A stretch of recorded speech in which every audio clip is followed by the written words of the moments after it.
ഏവർക്കും നൗഫൽസ് യൂണിക് PSCയുടെ മറ്റൊരു ക്ലാസ്സിലേക്ക് ഹൃദ്യമായ സ്വാഗതം. ഇന്ന് നമ്മൾ പഠിക്കാൻ പോകുന്നത് ആധുനിക ഭാരതം എന്ന ഒരു പോർഷനാണ്. അപ്പോൾ ആധുനിക ഭാരതം ഒരുപാട് കിടക്കുകയാണ് അല്ലേ. അപ്പോൾ നമുക്ക് 10th ലെവൽ പ്രിലിമിനറി പരീക്ഷയുമായി ബന്ധപ്പെട്ട് വളരെ പ്രധാനപ്പെട്ട ക്വസ്റ്റ്യൻസ് മാത്രമാണ് നമ്മൾ ഡിസ്കസ് ചെയ്യുന്നത്. സോ നമ്മൾ അതിലേക്ക് തന്നെയാണ് പോകുന്നത്. നമുക്ക് ആദ്യം തന്നെ ക്വസ്റ്റ്യൻസ് ഡിസ്കസ് ചെയ്ത് നമുക്ക് മാക്സിമം തീർക്കാൻ പറ്റുന്ന അത്രയും നമുക്ക് തീർക്കാം. ഓക്കെ, പ്രധാനമായിട്ടുള്ള ചോദ്യങ്ങളാണ്. നിങ്ങളിത് മൊത്തവും പഠിച്ചുകൊണ്ട് വേണം പോകേണ്ടത്. മുഴുവനായിട്ട് നിങ്ങളിത് പഠിക്കുകയും വേണം. ഓക്കെ, അതോടൊപ്പം തന്നെ ടെലഗ്രാം ചാനലിൽ ജോയിൻ ചെയ്യാത്തവരുണ്ടെങ്കിൽ ദയവ് ചെയ്ത് നമ്മുടെ ടെലഗ്രാം ചാനലിൽ നിങ്ങൾ ജോയിൻ ചെയ്യണം. ടെലഗ്രാം ചാനലിൽ നമ്മൾ എല്ലാ ദിവസവും ക്വിസ് നടത്താറുണ്ട്. അപ്പോൾ ആ ക്വിസിൽ നിങ്ങൾ പാർട്ടിസിപ്പേറ്റ് ചെയ്ത് മാർക്ക് നിങ്ങൾ സ്കോർ ചെയ്യണം. ഓക്കെ, അപ്പോൾ നിങ്ങളത് മറന്നു പോകരുത്. കാരണം നമ്മുടെ ക്ലാസ്സുമായിട്ട് ബന്ധപ്പെട്ടിട്ടുള്ള ക്വസ്റ്റ്യൻസ് ആണ് നമ്മൾ അവിടെ ഡിസ്കസ് ചെയ്യുന്നത് അവിടെ.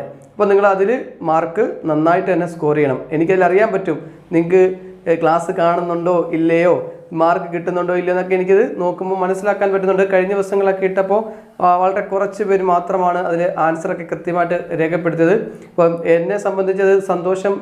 കൂടുതൽ കിട്ടണമെന്നുണ്ടെങ്കിൽ മുഴുവൻ വിഷയങ്ങൾ മുഴുവൻ ടോപ്പിക്കും നമ്മൾ ഇടുന്ന സമയത്ത് നിങ്ങൾ എല്ലാ മാർക്കും സ്കോർ നന്നായിട്ട് ചെയ്യുമ്പോഴാണ് നമുക്ക് സന്തോഷം കിട്ടുന്നത്. സ്വാഭാവികമായിട്ടും നിങ്ങൾ അതിന് വേണ്ടിയിട്ടുള്ള ആത്മാർത്ഥമായ ശ്രമം നടത്തണമെന്ന് മാത്രം പറഞ്ഞുകൊണ്ട് നമ്മൾ ക്ലാസ്സിലേക്ക് പോകുന്നു.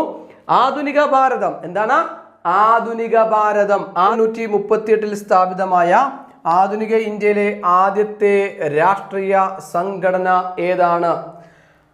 1838 സ്ഥാപിതമായ ആധുനിക ഇന്ത്യയിലെ ആദ്യത്തെ രാഷ്ട്രീയ സംഘടന ഏതാണ്?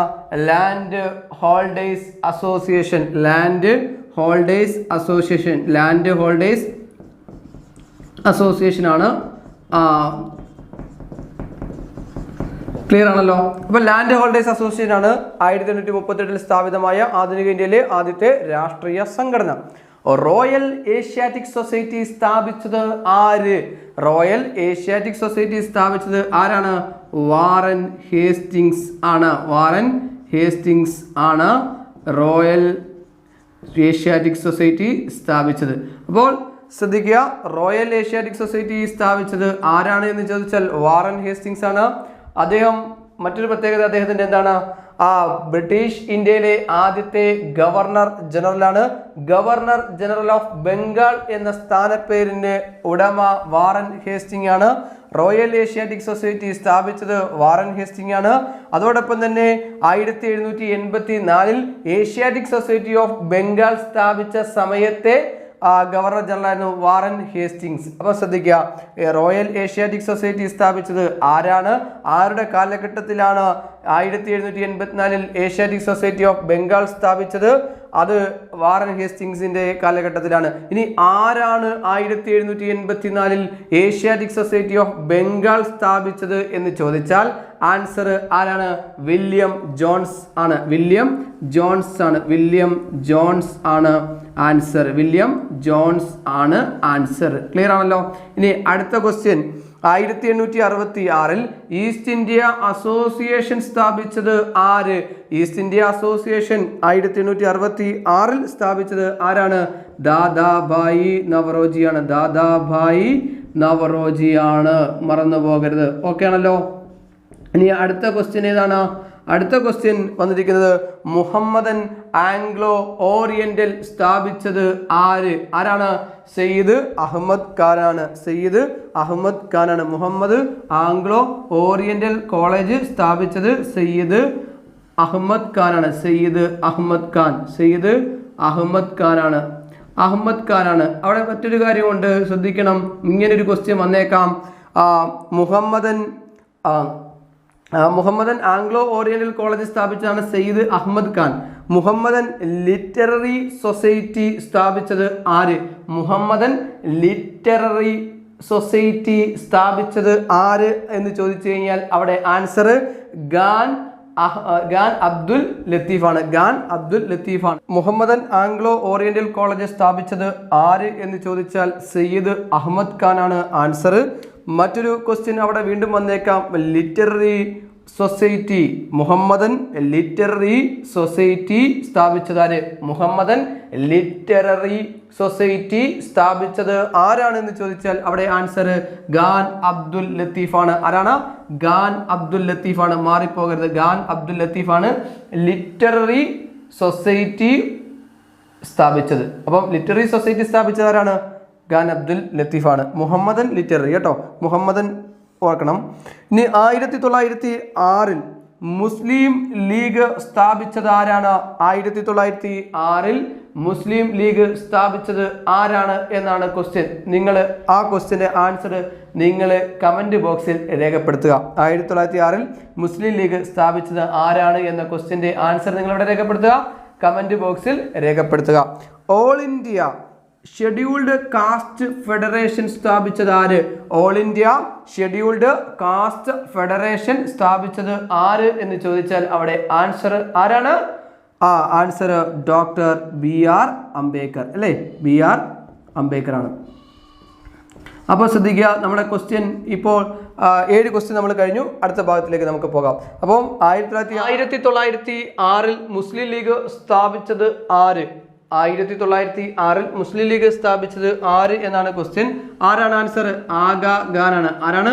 ആഗാ ഖാൻ ആണ് ആൻസർ. ക്ലിയർ ആണല്ലോ. 1918 ഇന്ത്യൻ ലിബറൽ ഫെഡറേഷൻ സ്ഥാപിച്ചത് ആര്? സുരേന്ദ്രനാഥ് ബാനർജി. ആരാണ്? Surendranath Banerjee. Surendranath ബാനർജിയാണ്.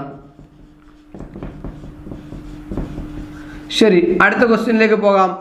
All India scheduled caste federation സ്ഥാപിച്ചത് ആര്? All India scheduled caste federation സ്ഥാപിച്ചത് ആര് എന്ന് ചോദിച്ചാൽ അവിടെ ആൻസർ ഡോക്ടർ BR അംബേദ്കർ ആണ്. ഡോക്ടർ BR അംബേദ്കർ ആണ് ആൻസർ.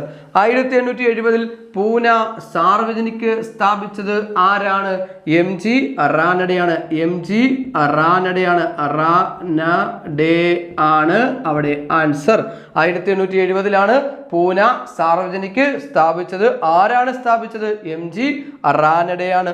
1875 ഇന്ത്യൻ ലീഗ് സ്ഥാപിച്ചത് ആര്? ശിശിർ കുമാർ ഘോഷ്. ശിശിർ കുമാർ ഘോഷ് ആണ്. ശിശിർ കുമാർ ഘോഷ് ആണ് 1875 ഇന്ത്യൻ ലീഗ് സ്ഥാപിച്ചത്. ഇന്ത്യൻ ലീഗ് സ്ഥാപിച്ച വർഷം ഏതാണ്?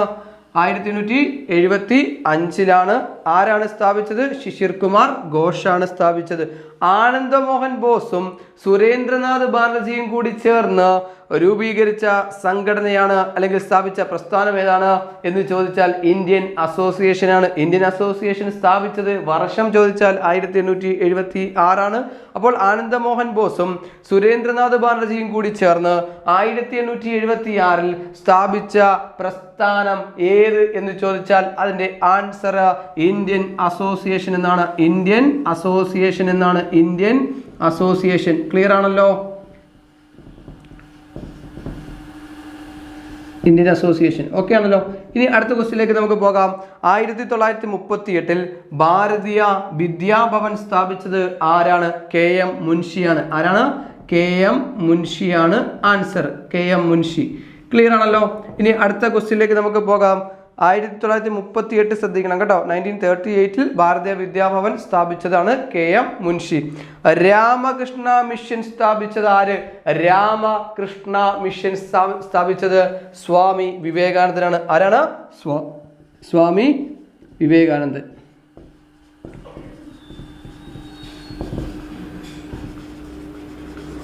അപ്പൊ നമുക്ക് കിട്ടി. അടുത്ത ഭാഗത്തിലേക്ക് നമുക്ക് പോകാം. അപ്പൊ ഈ കാര്യങ്ങൾ നിങ്ങൾക്ക് കിട്ടി ഒന്നുകൂടെ. അപ്പൊ നമുക്കിനി അടുത്ത ക്വസ്റ്റ്യൻ നോക്കാം. ആര്യ സമാജം സ്ഥാപിച്ചത് ആര്? ആരാണ് ആര്യ സമാജം സ്ഥാപിച്ചത് എന്ന് ചോദിച്ചാൽ ആൻസർ ആരാണ്? ദയാനന്ദ് സരസ്വതിയാണ്. ദയാനന്ദ് സരസ്വതി ആണ് ആര്യ സമാജം സ്ഥാപിച്ചത്. അടുത്ത ക്വസ്റ്റ്യൻ നമുക്ക് നോക്കാം. ആധുനിക ഇന്ത്യയിലെ ആദ്യത്തെ രാഷ്ട്രീയ കൊലപാതകം നടന്ന വർഷം 1897. 1897 ആധുനിക ഇന്ത്യയിലെ ആദ്യത്തെ രാഷ്ട്രീയ കൊലപാതകം നടന്നത് 1897. പബ്ലിക് സേഫ്റ്റി ബില്ലിനെതിരെ പബ്ലിക് സേഫ്റ്റി ബില്ലിന് എതിരെ പ്രതിഷേധിക്കാൻ 1929 എന്നാണ് 1929 സെൻട്രൽ ലെജിസ്ലേറ്റീവ് അസംബ്ലിയിൽ ബോംബെറിഞ്ഞത് ആരാണ്? സെൻട്രൽ ലെജിസ്ലേറ്റീവ് അസംബ്ലിയിൽ ബോംബെറിഞ്ഞത് ആരാണ്? 1929 ആരാണ്? ഭഗത് സിംഗ് ആണ്. ആരാണ്? ഭഗത് സിംഗ് ആണ്. ഓക്കെ ആണല്ലോ.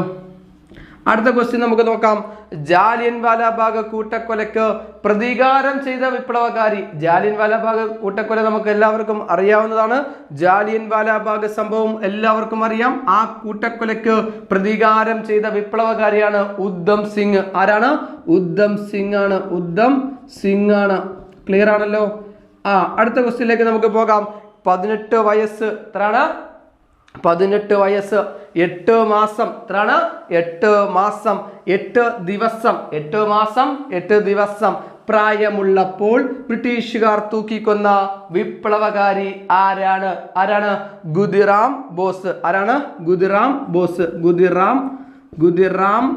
ബോസ് ആണ് ആ വിപ്ലവകാരി. എത്ര വയസ്സാണ്?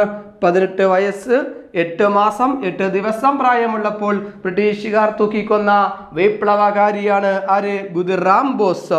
1935 നിയമത്തെ ശക്തമായ ബ്രേക്കുകളോട് കൂടിയതും എഞ്ചിൻ ഇല്ലാത്തതുമായ യന്ത്രം എന്ന് വിശേഷിപ്പിച്ചത് ആരാണ് എന്ന് ചോദിച്ചാൽ ആൻസർ നിങ്ങൾക്ക് എല്ലാവർക്കും അറിയാം ഇതിനോട് അല്ലേ? ജവഹർലാൽ നെഹ്റു ആണ്. ആൻസർ ജവഹർലാൽ നെഹ്റു ആണ്. യന്ത്രം 1935 നിയമത്തെ ശക്തമായ ബ്രേക്കുകളോട് കൂടിയതും എഞ്ചിൻ ഇല്ലാത്തതുമായ യന്ത്രം എന്ന് വിശേഷിപ്പിച്ച ആരാണ് എന്ന് ചോദിച്ചാൽ ജവഹർലാൽ നെഹ്റു ആണ്. അടുത്ത ക്വസ്റ്റ്യനിലേക്ക് നമുക്ക് വരാം. സൈമൺ കമ്മീഷൻ റിപ്പോർട്ട് പ്രസിദ്ധപ്പെടുത്തിയ വർഷം ഞാൻ മോളോട്ട് എഴുതുകയാണ്. താഴെ കാണാൻ പറ്റുന്നില്ലെങ്കിൽ മോളോട്ട് എഴുതുകയാണ്. 1930 ആണ്. 1930 സൈമൺ കമ്മീഷൻ റിപ്പോർട്ട് പ്രസിദ്ധപ്പെടുത്തിയ വർഷം. സൈമൺ കമ്മീഷൻ റിപ്പോർട്ട് പ്രസിദ്ധപ്പെടുത്തിയ വർഷമാണ് 1930. ഓക്കെ ആണല്ലോ. ഒന്നുകൂടെ പറയാം. ആര്യ സമാജം സ്ഥാപിച്ചതാരത്? ദയാനന്ദ് സരസ്വതി. എന്റെ കൂടെ നിങ്ങളും പറഞ്ഞു. ആധുനിക ഇന്ത്യയിലെ ആദ്യത്തെ രാഷ്ട്രീയ കൊലപാതകം നടന്ന വർഷം 1897. പബ്ലിക് സേഫ്റ്റി ബില്ലിനെതിരെ പ്രതിഷേധിക്കാൻ 1929 സെൻട്രൽ ലെജിസ്ലേറ്റീവ് അസംബ്ലിയിൽ ബോംബെറിഞ്ഞത് ആര്? ഭഗത് സിംഗ് ആണ്. ജാലിയൻവാലാബാഗ് കൂട്ടക്കൊലയ്ക്ക് പ്രതികാരം ചെയ്ത വിപ്ലവകാരിയാണ് ഉദ്ധം സിംഗ് ആണ്. 18 വയസ്സ് 8 മാസം 8 ദിവസം പ്രായമുള്ളപ്പോൾ ബ്രിട്ടീഷുകാർ തൂക്കിക്കൊന്ന വിപ്ലവകാരിയാണ് ഖുദിറാം ബോസ് ആണ്. 1935 നിയമത്തെ ശക്തമായ ബ്രേക്കിലോട് കൂടിയതും എന്നാൽ പിന്നെന്താണ് എഞ്ചിൻ ഇല്ലാത്തതുമായ യന്ത്രം എന്ന് വിശേഷിപ്പിച്ചത് ആരാണ് എന്ന് ചോദിച്ചാൽ അത് മറ്റാരുമല്ല ജവഹർലാൽ നെഹ്റു ആണ്. സൈമൺ കമ്മീഷൻ റിപ്പോർട്ട് പ്രസിദ്ധപ്പെടുത്തിയ വർഷം ചോദിച്ചാൽ 1930 ആണ്. ക്ലിയർ ആണല്ലോ? ഓക്കെ ആണല്ലോ. ഇനി നമുക്ക് അടുത്ത ഭാഗത്തേക്ക് പോകാം. ഇന്ത്യൻ വിപ്ലവത്തിന്റെ മാതാവ് എന്ന് വിശേഷിപ്പിക്കുന്നത് ആരെ? ആരെയാണ് മക്കളെ? മാഡം ഫിക്കാജി കാമ. ആരാണ്? മാഡം ഫിക്കാജി കാമ. അവരെയാണ് എന്ത് ചെയ്തത്? ഇന്ത്യൻ വിപ്ലവത്തിന്റെ മാതാവ് എന്ന് വിശേഷിപ്പിക്കുന്നത്. ആധുനിക ഇന്ത്യയിലെ ആദ്യത്തെ രാഷ്ട്രീയ കൊലപാതകം നടത്തിയത് ആര്? ആധുനിക ഇന്ത്യയിലെ ആദ്യത്തെ രാഷ്ട്രീയ കൊലപാതകം നടത്തിയത് ആര് എന്ന ചോദ്യത്തിന്റെ ആൻസർ ചപ്പേക്കാർ സഹോദരന്മാർ. ആരാണ്? ചപ്പേക്കാർ സഹോദരന്മാരാണ് എന്ത് ചെയ്തത്? ആധുനിക ഇന്ത്യയിലെ ആദ്യത്തെ രാഷ്ട്രീയ കൊലപാതകം നടത്തിയത്. ഓക്കെ ആണല്ലോ. ഓക്കെ. ഇനി അടുത്ത ക്വസ്റ്റ്യൻ എന്താണ്? ഇവിടെ മറ്റൊരു കാര്യം നമ്മൾ കഴിഞ്ഞ ഭാഗത്ത് പഠിച്ചാലേ ഇതിന്റെ കൂടെ മുമ്പ് നമ്മൾ ക്വസ്റ്റ്യൻ ഡിസ്കസ് ചെയ്താണ്. എന്താണ് ആധുനിക ഇന്ത്യയിലെ ആദ്യത്തെ രാഷ്ട്രീയ കൊലപാതകം നടന്ന വർഷം ഏതാണ്? എന്താണ് വർഷം? 1897 അല്ലെ? 1897 അല്ലെ? 1897 കറക്റ്റ് അല്ലേ? അപ്പൊ 1897 ആദ്യത്തെ രാഷ്ട്രീയ കൊലപാതകം നടത്തിയത് ആരാണ്? ചപ്പേക്കാർ സഹോദരന്മാർ. സ്വതന്ത്ര ഇന്ത്യയിൽ ഭൂപരിഷ്കാരങ്ങൾ നടപ്പിലാക്കിയത് ഏത് കമ്മിറ്റി റിപ്പോർട്ട് പ്രകാരമാണ്? സ്വതന്ത്ര ഇന്ത്യയിൽ ഭൂപരിഷ്കാരങ്ങൾ നടപ്പിലാക്കിയത് കുമാരപ്പ കമ്മിറ്റി. ഏത് കമ്മിറ്റിയാണ്? കുമാരപ്പ കമ്മിറ്റി. മറന്നു പോകരുത്, വെരി ഇമ്പോർട്ടന്റ് ആണ്. കുമാരപ്പ കമ്മിറ്റി. ഓക്കെ ആണല്ലോ. അടുത്ത ക്വസ്റ്റ്യൻ നമുക്ക് നോക്കാം. ഗാന്ധിജി നിസ്സഹകരണ പ്രസ്ഥാനം പിൻവലിക്കാൻ കാരണമായ സംഭവം. ഗാന്ധിജി നിസ്സഹകരണ പ്രസ്ഥാനം പിൻവലിക്കാൻ കാരണമായ സംഭവം ഏതാണ് മക്കളെ? ചൗരി ചൗര സംഭവം. ഏതാണ്? ചൗരി ചൗര സംഭവം. ചൗരി ചൗര സംഭവമാണ് ഗാന്ധിജി എന്ത് ചെയ്തത്? നിസ്സഹകരണ പ്രസ്ഥാനം പിൻവലിക്കാൻ കാരണമായത് അല്ലെ? ഏത് നഗരത്തിലാണ് ടിപ്പു സുൽത്താൻ സ്വാതന്ത്ര്യത്തിന്റെ മരം നട്ടത്? ഏത് പട്ടണത്തിലാണ്? ശ്രീരംഗപട്ടണം. എവിടെയാണ്? ശ്രീരംഗപട്ടണത്തില്. ശ്രീരംഗപട്ടണത്തിലാണ് ടിപ്പു സുൽത്താൻ സ്വാതന്ത്ര്യത്തിന്റെ മരം നട്ടത്. ചിക്കാഗോയിൽ പോകാൻ സ്വാമി വിവേകാനന്ദന് സാമ്പത്തിക സഹായം നൽകിയത് ആര്? ചിക്കാഗോ പ്രസംഗം വലിയ പ്രസക്തിയുള്ള പ്രസിദ്ധമായ സംഭവമാണ്. സ്വാമി വിവേകാനന്ദന്റെ പ്രസംഗമാണ് അല്ലെ? ആ പ്രസംഗത്തിൽ അവിടേക്ക് പോകാൻ വേണ്ടിയിട്ട് സ്വാമി വിവേകാനന്ദന് സാമ്പത്തികമായ സഹായം നൽകിയത് ആര് ആണ് എന്ന ക്വസ്റ്റ്യൻ വന്നു കഴിഞ്ഞാൽ ആൻസർ നോക്കണം, തെറ്റിപ്പോകരുത്. ഗേത്രി രാജാവ്. ആരാണ്? ഗേത്രി രാജാവ്. ഗേത്രി രാജാവ് സ്വാമി വിവേകാനന്ദന്റെ സുഹൃത്താണ്, അതോടൊപ്പം തന്നെ ശിഷ്യനായിട്ടുള്ള ഗേത്രി രാജാവാണ് ചിക്കാഗോയിൽ പോകാൻ സ്വാമി വിവേകാനന്ദന് സാമ്പത്തികമായിട്ടുള്ള സഹായമൊക്കെ നൽകിയത്. ഓക്കെ, ഇനി ഏത് വൈസ്രോയുടെ കാലത്താണ് ഭഗത് സിംഗ് തൂക്കിലേറ്റപ്പെട്ടത്? ഏത് വൈസ്രോയുടെ കാലത്താണ് ഭഗത് സിംഗ് തൂക്കിലേറ്റപ്പെട്ടത് എന്നൊരു ക്വസ്റ്റ്യൻ വന്നു കഴിഞ്ഞാൽ നിങ്ങൾ മാറിപ്പോകരുത്, തെറ്റിപ്പോകരുത്. ഇർവിൻ പ്രഭു. ആരാണ്? ഇർവിൻ പ്രഭു. ഞാനിവിടെ മോളോട് ഇത് കാണാൻ പറ്റുമോ? ഇർവിൻ പ്രഭു. ഇർവിൻ പ്രഭു കേട്ടോ. ഏത് വൈസ്രോയായിരുന്നു? ഇർവിൻ പ്രഭു. ഏത് വൈസ്രോയുടെ കാലത്താണ് ഭഗത് സിംഗ് തൂക്കിലേറ്റപ്പെട്ടത്? ഇർവിൻ പ്രഭു. അപ്പൊ നമ്മളൊന്നുകൂടെ പറയാം. അല്പം നമ്മുടെ വോയിസ് സൗണ്ട് കുറവുണ്ട്, നമ്മുടെ മൈക്ക് ചെറിയൊരു പ്രോബ്ലം ഉണ്ടായി, സോറി. അപ്പോൾ നമ്മൾ ഇത് ശ്രദ്ധിക്കാം. ഏത് വൈസ്രോയുടെ കാലത്താണ് യൂണിവേഴ്സിറ്റീസ് ആക്ട് പാസ്സാക്കിയത്? ഏത് വൈസ്രോയുടെ കാലത്താണ് യൂണിവേഴ്സിറ്റീസ് ആക്ട് പാസ്സാക്കിയത്? കൈസൻ പ്രഭു. ആരാണ്? കൈസൻ പ്രഭു. കൈസൻ പ്രഭുവിന്റെ കാലഘട്ടത്തിലാണ് അല്ലെ? കൈസൻ പ്രഭു. ഓക്കെ ആണല്ലോ. ഇനി രണ്ടാമത്തെ ക്വസ്റ്റ്യൻ, രാം മുഹമ്മദ് സിംഗ് ആസാദ് എന്ന് പേര് സ്വീകരിച്ചത് ആരാണ്? ഉദ്ധം സിംഗ് ആണ്. ആരാണ്?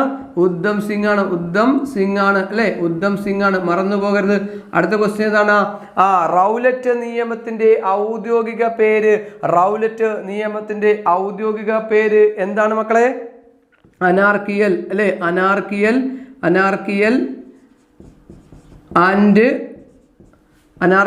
ആൻഡ് റെവല്യൂഷണറി അല്ലെ? റെവല്യൂഷണറി ക്രൈംസ് അല്ലെ? ക്രൈംസ് ആക്ട് ഏതാണത്? 1919. ഓക്കെ ആണല്ലോ. അപ്പോൾ റൗലറ്റ് നിയമത്തിന്റെ ഔദ്യോഗിക പേര് ചോദിച്ചാൽ, അല്ലെങ്കിൽ ഈ റൗലറ്റ് നിയമത്തിന്റെ ഔദ്യോഗിക പേര് ഈ കൂട്ടത്തിൽ ഏത് കണ്ടെത്തുക എന്ന് ചോദിച്ചാൽ Anarchical and Revolutionary Crimes Act ആണ്. Anarchical and Revolutionary Crimes Act 1919. Swaraj Party തുടക്കത്തിൽ അറിയപ്പെട്ടിരുന്നത് ഏതു പേരിലാണ്? സ്വരാജ് പാർട്ടി തുടക്കത്തിൽ അറിയപ്പെട്ടിരുന്നത് കോൺഗ്രസ് മാത്രമേ ഉള്ളൂ. കോൺഗ്രസ് ഖിലാഫത്ത് അല്ലെ? കോൺഗ്രസ് ഖിലാഫത്ത് സ്വരാജ് പാർട്ടി എന്നായിരുന്നു അല്ലെ? ഖിലാഫത്ത് പാർട്ടി എന്നായിരുന്നു സ്വരാജ് പാർട്ടി അല്ലെ? ശ്രദ്ധിക്കുക, കോൺഗ്രസ് ഖിലാഫത്ത് സ്വരാജ് പാർട്ടി എന്നായിരുന്നു സ്വരാജ് പാർട്ടി തുടക്കത്തിൽ അറിയപ്പെട്ടിരുന്നത്. ബുദ്ധന് ശേഷം, ആർക്ക് ശേഷമാണ്? ബുദ്ധന് ശേഷം ഭാരതത്തിന്റെ ഏറ്റവും മഹാനായ പുത്രൻ എന്ന് ഗാന്ധിജി, ആരാണ്? ഗാന്ധിജി വിശേഷിപ്പിച്ചത് ആരെയാണ് എന്ന് ചോദിച്ചാൽ മറ്റാരെയുമല്ല. ആരെയാണ്? രവീന്ദ്രനാഥ് ടാഗോർ. ആരെയാണ്? രവീന്ദ്രനാഥ് ടാഗോറിനെയാണ് അല്ലേ? ടാഗോറിനെയാണ്. ഓക്കെ ആണല്ലോ. ഇനി അടുത്ത ക്വസ്റ്റ്യൻ എന്താണ് മക്കളെ?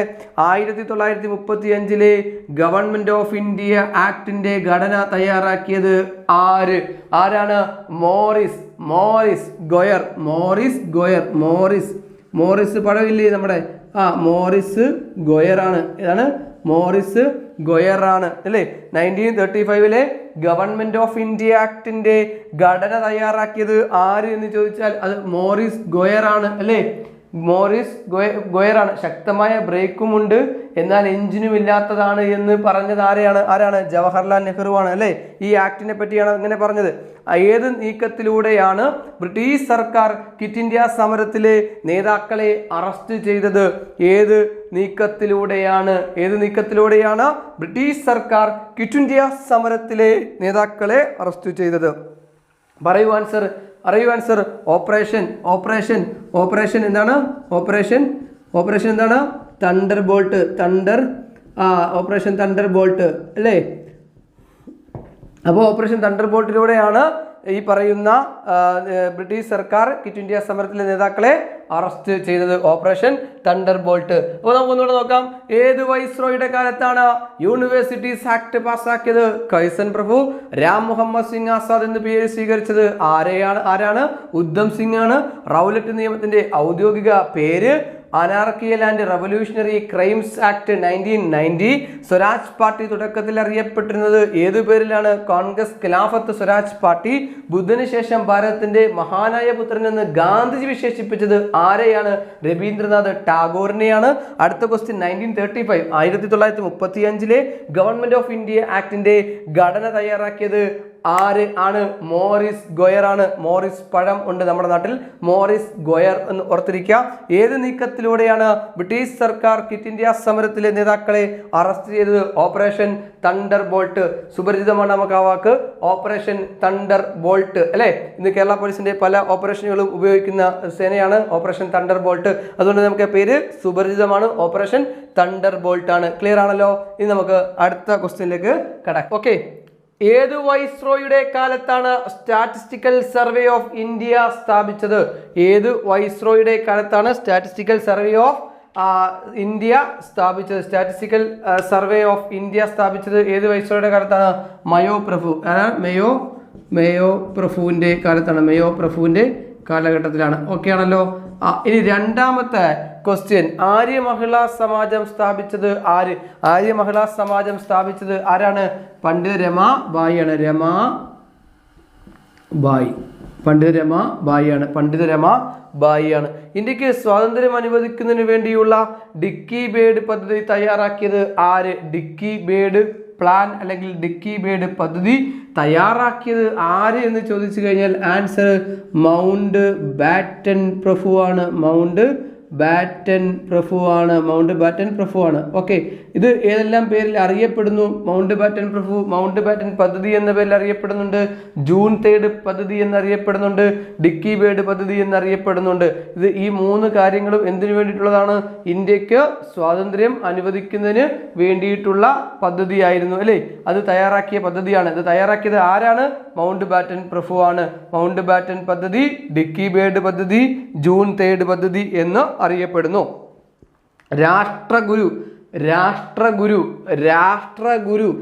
എന്ന അപരനാമത്തിൽ അറിയപ്പെടുന്നതാര്? രാഷ്ട്രഗുരു എന്ന അപരനാമത്തിൽ അറിയപ്പെടുന്നത് ആരാണ്? സുരേന്ദ്രനാഥ് ബാനർജിയാണ്. ആരാണ്? സുരേന്ദ്രനാഥ് ബാനർജിയാണ്. ഓക്കെ ആണല്ലോ? സുരേന്ദ്രനാഥ് ബാനർജിയാണ് എന്ത് ചെയ്തത്? രാഷ്ട്ര ഗുരു എന്ന അപരനാമത്തിൽ അറിയപ്പെട്ടിരുന്നത് അല്ലെ? പെരിയാർ എന്ന അപരനാമത്തിൽ അറിയപ്പെട്ടിരുന്ന നേതാവ് ആരാണ്? പെരിയാർ എന്ന അപരനാമത്തിൽ നമുക്ക് എല്ലാവർക്കും അറിയാം അല്ലേ? പരീക്ഷയ്ക്ക് ചോദിക്കും കേട്ടോ. പരീക്ഷയ്ക്ക് ചോദിക്കാൻ സാധ്യതയുള്ള ഒരു പ്രധാനപ്പെട്ട ക്വസ്റ്റ്യൻ ആണ്. E V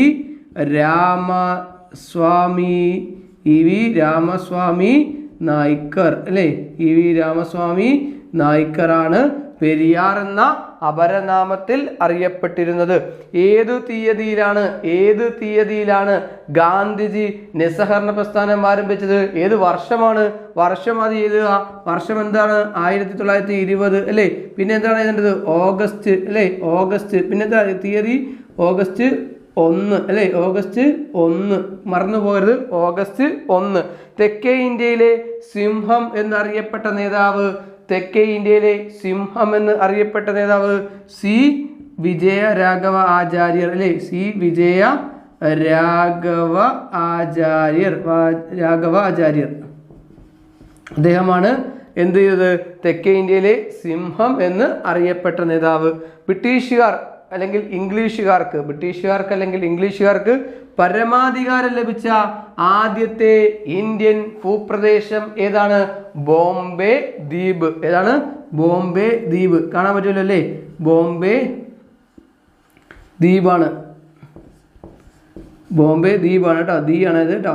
Bombay ദ്വീപാണ്. ക്ലിയർ ആണല്ലോ? അപ്പോൾ നമുക്ക് ഒന്നും കൂടെ നോക്കാം. എല്ലാവരും റെഡിയല്ലേ? ഒരുപോലെ നമ്മളോട് പറഞ്ഞോ, നമ്മളോട് ഒപ്പം ഒരുപോലെ പറഞ്ഞോ. ഏത് വൈസ്രോയുടെ കാലത്താണ് സ്റ്റാറ്റിസ്റ്റിക്കൽ സർവേ ഓഫ് ഇന്ത്യ സ്ഥാപിച്ചത്? മേയോ പ്രഭു. ആര്യ മഹിളാ സമാജം സ്ഥാപിച്ചത് ആര്? രമാബായി. പണ്ഡിത രമാബായി. ഇന്ത്യക്ക് സ്വാതന്ത്ര്യം അനുവദിക്കുന്നതിന് വേണ്ടിയുള്ള ഡിക്കി ബേർഡ് പദ്ധതി തയ്യാറാക്കിയത് ആര്? മൗണ്ട് ബാറ്റൻ പ്രഭു. ആരാണ്? മൗണ്ട് ബാറ്റൻ പ്രഭു. മൗണ്ട് ബാറ്റൻ പ്രഭു മറ്റു പേരുകൾ ഏതൊക്കെയാണ്? ജൂൺ 3 പ്ലാൻ അല്ലേ? ജൂൺ 3 പ്ലാൻ, മൗണ്ട് ബാറ്റൻ പ്രഭു, മൗണ്ട് ബാറ്റൻ പദ്ധതി, ജൂൺ 3 പദ്ധതി, ഡിക്കി ബേർഡ് പദ്ധതി. ഇതെല്ലാം അറിയപ്പെടുന്നത് ഈ ഒരു ഒറ്റ കാര്യത്തിന് വേണ്ടിയിട്ടാണ് അല്ലേ? രാഷ്ട്രഗുരു എന്ന അപരനാമത്തിൽ അറിയപ്പെട്ടിരുന്നത് ആരാണ്? സുരേന്ദ്രനാഥ് ബാനർജി. ആരാണ്? സുരേന്ദ്രനാഥ് ബാനർജി. പെരിയാർ എന്ന അപരനാമത്തിൽ അറിയപ്പെട്ടിരുന്ന നേതാവ് നമുക്കെല്ലാം അറിയാം. ആരാണ്? EV രാമസ്വാമി നായ്ക്കർ. ആരാണ്? EV രാമസ്വാമി നായ്ക്കർ. ഏത് തീയതിയിലാണ് ഗാന്ധിജി നിസ്സഹകരണ പ്രസ്ഥാനം ആരംഭിച്ചത്? 1920 ഓഗസ്റ്റ് 1. തെക്കേ ഇന്ത്യയിലെ സിംഹം എന്നറിയപ്പെട്ടത് C വിജയരാഘവ ആചാര്യരാണ്. ബ്രിട്ടീഷുകാർക്ക് പരമാധികാരം ലഭിച്ച ആദ്യത്തെ ഇന്ത്യൻ ഭൂപ്രദേശമാണ് ബോംബെ ദ്വീപ് എന്നുള്ളത്. ക്ലിയർ ആണല്ലോ? ഓക്കെ, ഇനി അടുത്ത ക്വസ്റ്റ്യൻ നമുക്ക് നോക്കാം. ഓഗസ്റ്റ് വിപ്ലവം എന്ന് അറിയപ്പെട്ട ജനകീയ മുന്നേറ്റം. ഓഗസ്റ്റ് വിപ്ലവം എന്ന് അറിയപ്പെട്ട ജനകീയ മുന്നേറ്റം നമുക്കറിയാം 1942 ഓഗസ്റ്റ് മാസം 9-ാം തീയതിയാണ് ക്വിറ്റ് ഇന്ത്യ സമരം അല്ലേ? അപ്പോൾ ഓഗസ്റ്റ് വിപ്ലവം എന്ന് അറിയപ്പെട്ട ജനകീയ മുന്നേറ്റം ഏതാണ്? ക്വിറ്റ് ഇന്ത്യ സമരമാണ്. ഏതാണ്? ക്വിറ്റ് ഇന്ത്യ സമരമാണ് ഓഗസ്റ്റ് വിപ്ലവം എന്നറിയപ്പെട്ട ജനകീയ മുന്നേറ്റം. ഏതാണ്? ക്വിറ്റ് ഇന്ത്യ സമരമാണ്. ഏതാണ്? ക്വിറ്റ് ഇന്ത്യ സമരം. ഓക്കെ, ക്വിറ്റ് ഇന്ത്യ സമരം. ക്ലിയർ ആണല്ലോ? ഇനി അടുത്ത ഭാഗത്തേക്ക് പോയാൽ മൂക്ക് നായക് എന്ന് അറിയപ്പെട്ടത് ആരാണ്? Doctor BR Ambedkar. Doctor BR Ambedkar ആണ് മൂക്ക് നായക് എന്ന് അറിയപ്പെട്ടത്. ദേശ് നായക് എന്നറിയപ്പെട്ടത് ആരാണ്? സുഭാഷ് ചന്ദ്രബോസ്. ആരാണ്? സുഭാഷ് ചന്ദ്ര ബോസ് ആണ്. ക്ലിയർ ആണല്ലോ? സുഭാഷ് ചന്ദ്ര ബോസ് ആണ്. ഇനി അടുത്ത ദേശബന്ധു എന്ന് അറിയപ്പെട്ടത് ആരാണ്? CR ദാസ്. ആരാണ്? CR ദാസ് ആണ് ദേശബന്ധു എന്ന് അറിയപ്പെട്ടത്. ഇനി മൗണ്ട് ബാറ്റൻ പദ്ധതി പ്രകാരം ബ്രിട്ടീഷുകാരിൽ നിന്നും ഇന്ത്യക്കാരിലേക്ക് അധികാരം കൈമാറുന്നതിന് എത്ര ദിവസം എടുത്തു? ജൂൺ 3 പ്ലാൻ ഓർമ്മയുണ്ടല്ലോ? ജൂൺ 3 പ്ലാൻ ഓർമ്മയുണ്ടല്ലോ? മൗണ്ട് ബാറ്റൻ പദ്ധതി ഓർമ്മയുണ്ടല്ലോ? ഡിക്കി ബേർഡ് പദ്ധതി ഓർമ്മയുണ്ടല്ലോ? ഇതെല്ലാം പറയുന്ന ജൂൺ 3-ലാണല്ലേ? അപ്പോൾ 72 ദിവസമാണ് എടുത്ത് ബ്രിട്ടീഷുകാരിൽ നിന്നും ഇന്ത്യക്കാരിലേക്ക് അധികാരം കൈമാറിയത്. 947 ഓഗസ്റ്റ് മാസം 14-ാം തീയതി അർദ്ധരാത്രി 12 മണി കഴിഞ്ഞ് 15-ാം തീയതി അല്ലേ? അപ്പോൾ 72 ദിവസമാണ് എടുത്തത്. ക്ലിയർ ആണല്ലോ? ബ്രിട്ടീഷ് ഇന്ത്യയുടെ അവസാനത്തെ ചക്രവർത്തി ആരാണ്? ജോർജ് ആറാമനാണ്. ആരാണ്? ജോർജ് ആറാമനാണ്. ജോർജ് ആറാമനാണ്. ഓക്കെ, ജോർജ് ആറാമനാണ് ബ്രിട്ടീഷ് ഇന്ത്യയുടെ അവസാനത്തെ ചക്രവർത്തി. ഇനി അടുത്ത ക്വസ്റ്റ്യൻ ശ്രദ്ധിക്കണം. സൈമൺ ഗോ ബാക്ക് എന്ന മുദ്രാവാക്യത്തിന്റെ ഉപജ്ഞാതാവ് ആര്? Yusuf Mehrali.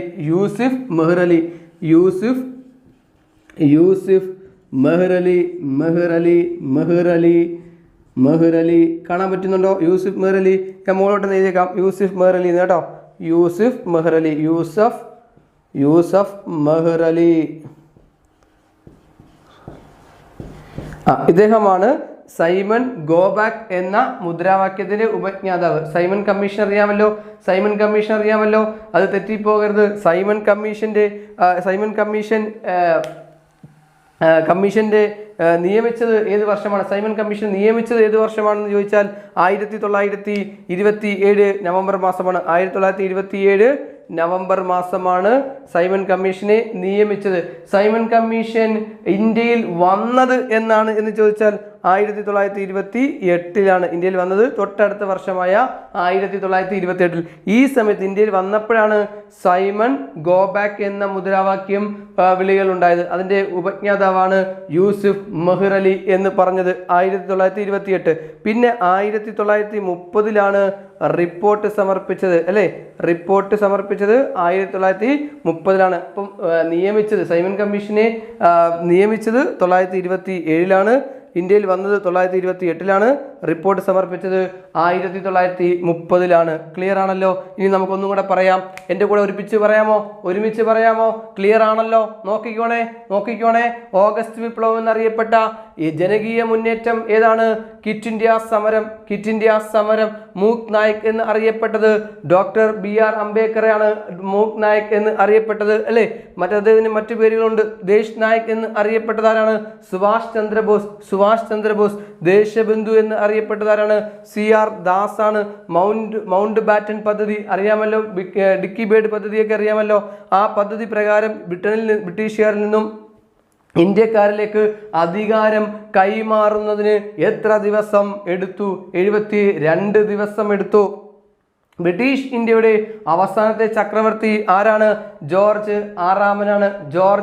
ആറാമനാണ്. Simon go back എന്ന മുദ്രാവാക്യത്തിന്റെ ഉപജ്ഞാതാവ് ആരാണ് എന്ന് ചോദിച്ചാൽ യൂസുഫ് മെഹർ അലിയാണ്. സൈമൺ കമ്മീഷനെ നിയമിച്ചത് ഏത് വർഷമാണ്? 1927 നവംബർ മാസത്തിലാണ്. ഇന്ത്യയിൽ വന്നത് തൊട്ടടുത്ത വർഷമായ 1928 സൈമൺ കമ്മീഷൻ റിപ്പോർട്ട് സമർപ്പിച്ചത് ഏത് വർഷമാണ്? 1930. ക്ലിയർ ആണല്ലോ. അപ്പോൾ ആധുനിക ഭാരതത്തിൽ നമ്മൾ 50 ക്വസ്റ്റ്യൻ ഇപ്പോൾ ഡിസ്കസ് ചെയ്ത് കഴിഞ്ഞിരിക്കുകയാണ്.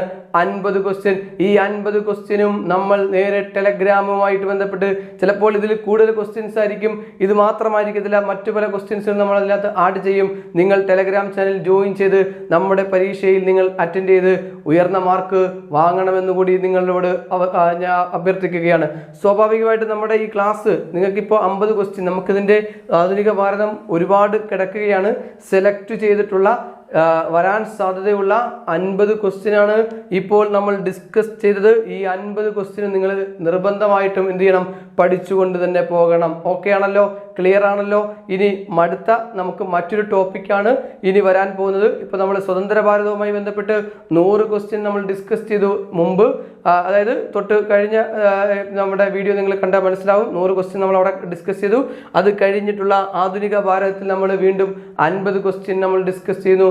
ഇനി മറ്റൊരു ടോപ്പിക്കിലേക്ക് നമ്മൾ കടക്കുകയാണ്. സോ നിങ്ങൾ എല്ലാവരും എന്ത് ചെയ്യണം? നന്നായിട്ട് വർക്ക് ചെയ്യണം. വീഡിയോ നിങ്ങൾക്ക് ഇഷ്ടമായിട്ടുണ്ടെങ്കിൽ, നിങ്ങൾക്ക് പ്രയോജനകരമായി തീർന്നിട്ടുണ്ട് എങ്കിൽ നിങ്ങളുടെ മറ്റുള്ള കൂട്ടുകാരിലേക്ക് അത് ഷെയർ ചെയ്ത് കൊടുക്കാൻ നിങ്ങൾ മടി കാണിക്കരുത്. ലൈക്ക് ചെയ്യാനും കമൻറ്റ് ചെയ്യാനും മടി കാണിക്കരുത് എന്നുകൂടി പറഞ്ഞുകൊണ്ട് തൽക്കാലം നമ്മുടെ വീഡിയോ ഇന്നിവിടെ അവസാനിക്കുന്നു. Thank you very much.